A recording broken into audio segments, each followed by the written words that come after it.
gitu. Oke, Pak Andrianus, izin kami ingin menanyakan Pak, ini kan terkait bisa dibilang tuh misteri dari apa namanya kematian salah satu diplomat Kemlu ya Pak ya. Mungkin yang Bapak lihat mungkin ada kejanggalan nggak sih Pak dari kasus ini Pak? Ya, setiap kasus itu pasti memiliki keunikan ya. Tidak bisa dibandingkan satu dengan yang lain. Dalam hal ini maka keunikan yang paling khas adalah lebih kepada soal eh, bahwa korban itu terbungkus kepalanya, tertutup kepalanya dengan lakban. Ya, hal ini amat tidak biasa ya. Nah, eh, apakah apakah makna dari lakban tersebut, apakah itu memang suatu indikasi pembunuhan atau indikasi bunuh diri? Nah, disitulah lalu kelihatannya masalahnya ya.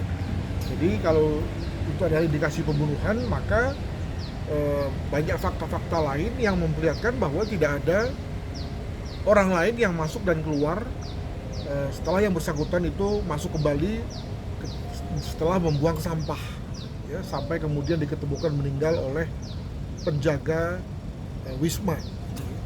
Artinya dalam hal ini tidak ada orang yang membunuh ya. Tapi teori pembunuhan kan juga lalu menjadi diperdebatkan, menjadi kontroversial karena yang bersangkutan tidak menunjukkan gejala perilaku ataupun perasaan yang sesuai dengan orang-orang yang akan mengambil suatu keputusan fatal ya.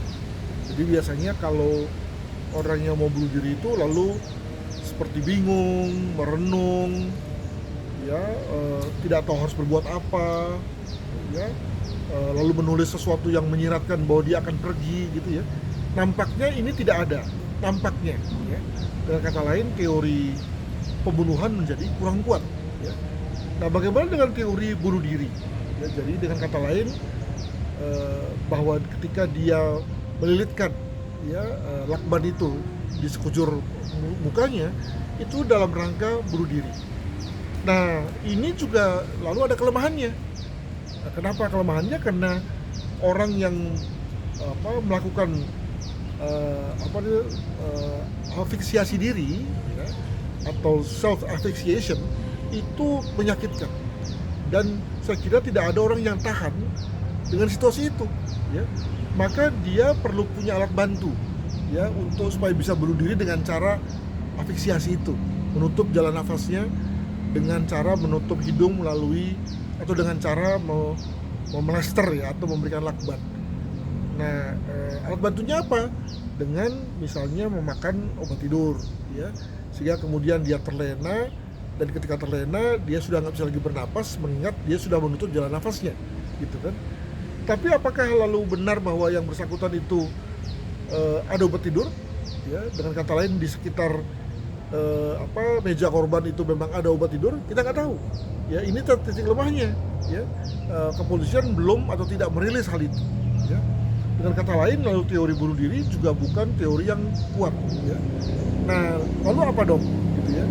Nah, ada juga yang kemudian menyatakan bahwa ini teori yang bersangkutan itu melakukan suatu kegiatan seksual ya, yang boleh dibilang sebagai menyimpang, fetis lah.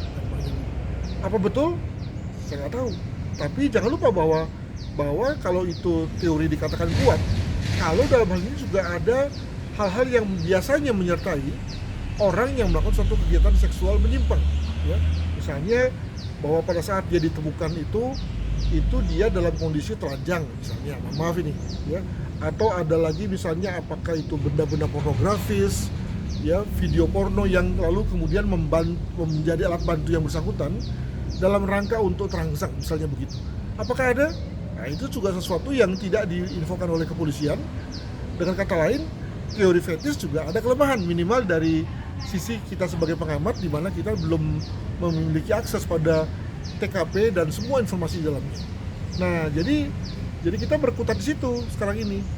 Nah, maka lalu kita bertanya, kapan dong polisi merilis hasil? Ya, kalau belum bisa merilis motif, maka minimal rilislah penyebab kematian, ya. Tapi nampaknya polisi merilis penyebab kematian pun juga mungkin nggak mau. Nah, ada dua cara menjelaskan nggak mau ini.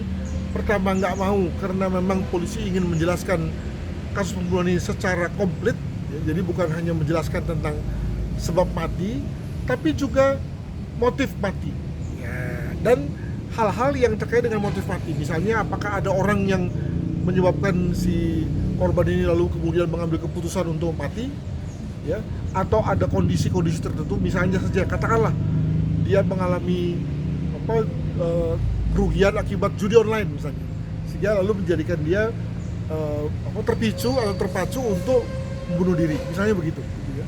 Nah, dengan kata lain, selama belum dibuktikan hal itu, ya polisi belum bicara tuh, ya. Jadi menunggu sampai semuanya itu lengkap dulu, gitu ya. Nah, yang kedua adalah bahwa sebetulnya Polri sudah tahu sebab mati tersebut, tapi untuk kemudian berangkat kepada penjelasan tentang sebab motif mati, maka nampaknya di sini polisi mengalami semacam dilema, ya. Tadi karena banyak sekali fakta-fakta yang tidak terlalu kuat untuk sampai pada satu motif, misalnya motif bunuh diri kah, motif dibunuh kah, atau motif karena yang bersangkutan melakukan suatu perbuatan seksual. Nampaknya belum ada prakondisi yang kemudian lalu membuat polisi yakin bahwa inilah motifnya, gitu ya. Jadi pasti saling berbenturan begitu ya. Saya kira itu yang menyebabkan lalu kemudian setelah 3 minggu ya, itu penjelasan tentang sebab mati maupun motif kematian dari korban itu belum juga terselesaikan. Demikian. Oke, Pak, jika hal ini bisa dibilang tuh terindikasi oleh kasus pembunuhan, tetapi kan bisa dibilang tuh dengan kasus ini tuh sangat rapi ya Pak, tidak meninggalkan jejak kalau misalnya terindikasi pembunuhan, Pak. Gimana tuh Pak mungkin? Ya mungkin ya, cuma paling tidak dari informasi kepolisian bahwa tidak ada orang luar atau orang nggak dikenal masuk dan keluar pada jam-jam itu. Demikian juga tidak ada barang hilang, tidak ada gembok yang dirusak, ya. Tidak ada juga suara-suara yang didengar oleh tetangga kos yang lain, maka kita bisa simpulkan bahwa memang tidak ada pembunuhan, gitu kan. Jadi pembunuhan kan selalu memerlukan orang kedua, gitu ya. Nah, ini orang keduanya nggak ada, masa kemudian masuk teori bunuh diri, kan nggak mungkin, gitu ya. Jadi saya kira memang kalau bicara mengenai pembunuhan, ya tinggal kemudian kita kerucutkan ya menjadi siapa pelakunya. Tapi sementara sekarang ini karena masih tersedia beberapa teori dan polisi nampaknya belum berkehendak untuk menyicilnya, gitu ya, maka ya harus diakui bahwa kita membuka 3 opsi itu, ya, pembunuhan, bunuh diri maupun kematian yang kecelakaan lah, gitu ya. Tentu dengan yang paling rendah probabilitasnya adalah pembunuhan, gitu ya. Nah, tapi untuk yang bunuh diri serta kematian yang akibat kecelakaan itu oke lah, kita masih buka kemungkinan karena tadi kita belum melihat progres kepolisian. Demikian. Oke, Pak, ini kan kemarin dari Kompolnas sendiri sempat mendatangi lokasi ya Pak, dan mendapatkan 7 penemuan, yakni dari pengecekan CCTV, bahkan menanyakan kepada penjaga kosan setempat bahwa sempat juga penuturan dari penjaga kos bahwa sempat mengecek juga melalui depan kosan tersebut karena si korban ini atau si korban ADP ini sempat tidak keluar kamar kos. Gimana nih Pak melihat adanya beberapa bukti yang bisa dibilang tuh sedang diselidiki oleh pihak penyidik kepolisian, Pak? Ya, saya melihat bahwa 7 hal yang dikatakan baru itu apa barunya? Ya, itu sesuatu yang sudah pernah dibicarakan oleh polisi, oleh masyarakat di berbagai pemberitaan sebelumnya. Ya. Jadi saya tidak melihat ada yang baru di situ, gitu ya. Bahkan ketika bicara mengenai sesuatu yang baru, tapi ternyata Kompolnas tidak berani mengungkapkan. Ya, jadi anggota komisioner yang lain, Pak Yusuf Hasri, mengatakan bahwa mereka menemukan sesuatu yang sensitif untuk diberitakan. Lah, kalau cuma sekedar sampai pada soal sensitif memberitakan, kenapa harus mempergunakan kewenangan? Ya, saya bisa saja nelpon sana sini dan lalu kemudian ujung-ujungnya jangan diberitakan ya, sensitif gitu. Nah, saya kan bukan pejabat. ya. Sementara dia sudah menggunakan, dia pejabat terkait ya, dan menggunakan kewenangan loh datang ke sana gitu ya. Itu ternyata juga tidak bisa atau tidak memperoleh fakta tentang apa yang terjadi terkait dengan sebab mati maupun motif kematian gitu ya. Jadi menurut saya langkah Kompolnas ini salah gitu ya. Mengapa? Karena sebetulnya Kompolnas itu adalah sebagai pengawas polisi, itu harus masuk ketika ada indikasi penyimpangan. Ya, penyimpangannya bisa berupa adanya kekerasan, adanya perlakuan yang berbeda, adanya maladministrasi. Tapi dalam hal ini apa dong? Ya, apakah ketika Polri belum kunjung menyampaikan temuan itu adalah sesuatu yang salah? Jangan lupa bahwa sebetulnya tadi kembali kepada apa yang dikatakan di awal, semua kasus memiliki kekhususan, semua kasus memiliki kekhasan. Jangan kita menjudge satu kasus dari segi pengungkapan dengan memperbandingkan ya dengan kasus lain. Jadi saya tidak melihat ada satu ground, satu dasar mengapa Kompolnas selalu perlu memeriksa mereka. Ya. Tapi lain cerita kalau misalnya Kompolnas mengatakan bahwa tidak ada yang salah dari pekerjaan polisi. Ya. Polisi sudah memenuhi semua langkah-langkah prosedur di KUHAP. Nah, maka itu adalah satu hal yang proper. Tapi tidak dengan cara ikut-ikutan meriksa, ikut-ikutan menemu barang bukti. Karena bagaimanapun langkah Kompolnas pasti kepolisian lebih jago, ya lebih lengkap juga. Mengapa? Karena kepolisian sudah melakukan permintaan visum et repertum dalam, sudah meminta dokter agar melakukan pemeriksaan laboratorik organ dalam, sudah melakukan pemeriksaan digital forensik, sudah melakukan wawancara terhadap 5 saksi, sudah melakukan olah TKP 4 kali, ya. Masa kemudian bisa kalah dibandingkan dengan temuan dari Kompolnas? Rasanya nggak mungkin gitu ya. Jadi dalam hal ini maka Kompolnas menurut saya jangan lalu mengambil alih peran kepolisian yang ternyata kalah juga gitu ya. Tapi bertindaklah sebagai pengawas ya terhadap apapun pekerjaan kepolisian. Demikian. Oke, Pak, kalau misalnya dari semua temuan ini mungkin bisa tidak Pak diambil kesimpulan bahwa kematian dari diplomat tersebut adalah suatu yang tidak wajar, Pak? Saya kira kalaupun misalnya akhirnya masuk kita meninggalkan ya teori bunuh diri, maka jelas bahwa kematian ini masuk dalam kategori tidak wajar. Apakah karena kemauannya sendiri, yakni bunuh diri ya, atau karena ada sesuatu yang bersifat insiden ya. Dengan kata lain kematiannya menjadi sesuatu yang tidak disengaja. Nah, saya kira itulah posisi sampai hari ini. Kita menunggu sampai kepolisian itu lalu melakukan rilis ya, agar semuanya menjadi terang benderang. Demikian.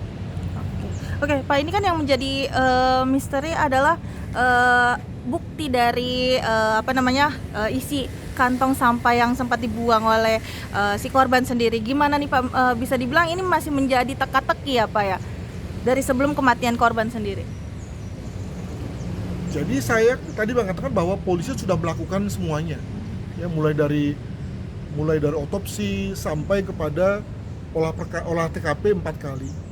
Nah, dengan mempertimbangkan luas TKP yang hanya secuil, seluas kamar pribadi, dan juga lokasinya yang tertutup untuk publik ya, tidak bisa semua orang sembarangan masuk gitu ya.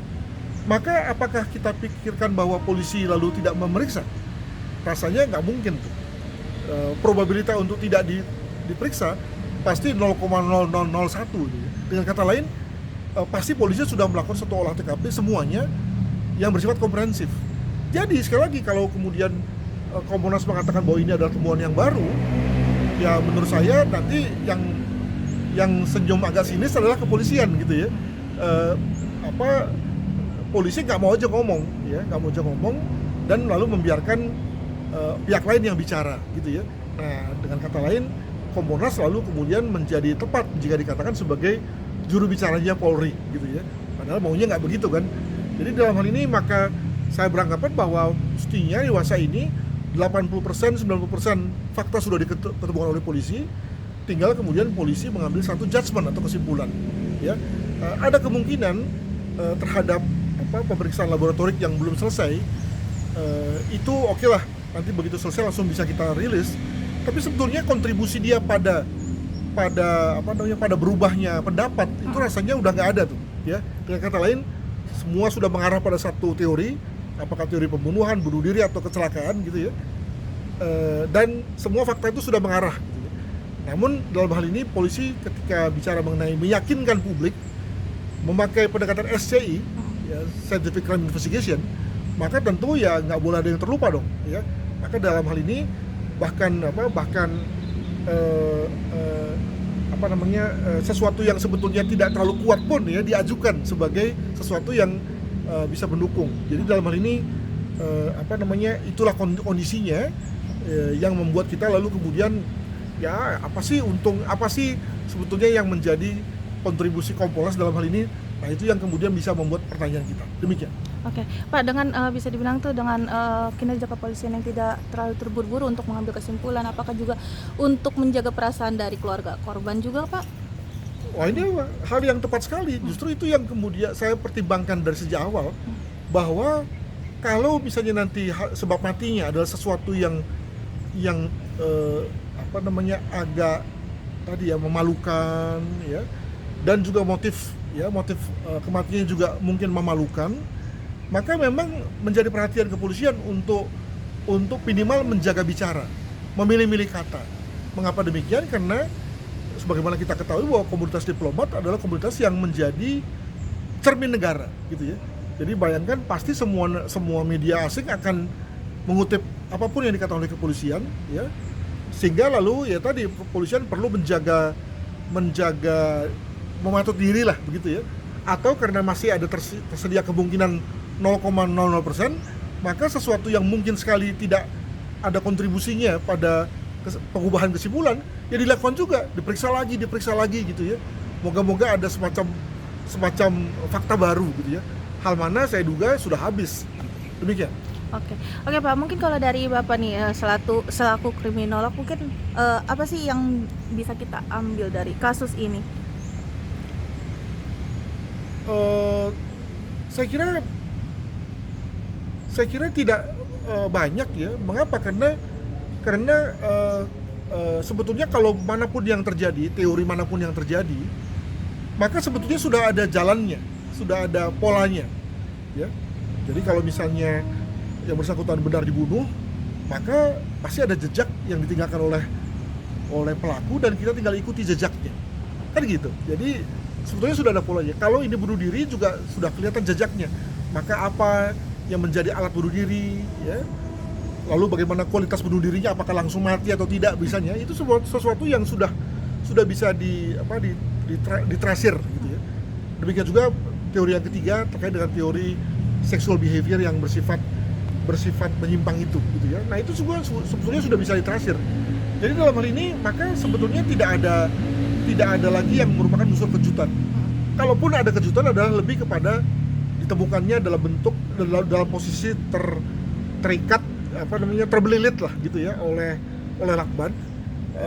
Hal mana kita duga sebagai pembunuhan tapi ternyata tidak, yakni bahwa itu pelakunya adalah diri korban sendiri yang melilitkan lakban tersebut ke sekujur kepalanya gitu ya. Jadi dalam hal ini lalu mengugurkan juga pendapat yang mengatakan bahwa ini ada framing dari salah satu pihak yang mungkin nggak senang dengan apakah dengan korban atau dengan istri atau dengan kalangan Deplu misalnya, itu kita nggak tahu.